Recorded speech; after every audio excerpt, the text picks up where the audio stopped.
What we learned from going off grid.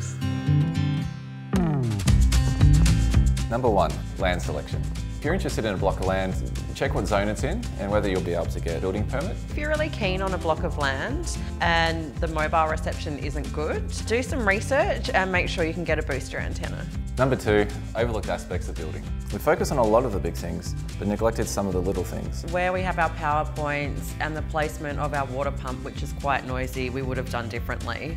Make sure you pay attention to everything. Number 3, listen to the experts. Despite our solar experts' suggestion to get a generator, we didn't until it was too late. When it was really dark one week, we actually ran out of power and we had to borrow a friend's generator.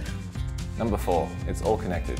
We're really careful about what products we use. We prefer only plant and mineral based as it eventually goes out onto our land. EcoStore is a brand that we often use.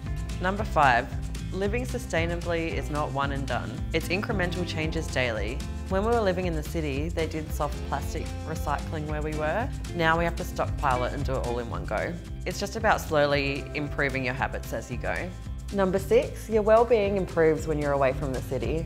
Even with work, a new baby and adjusting to a new way of living, we're so much less stressed than we were when we were living in the city all the time. I feel a lot healthier since moving to the country. Nature definitely calms you down.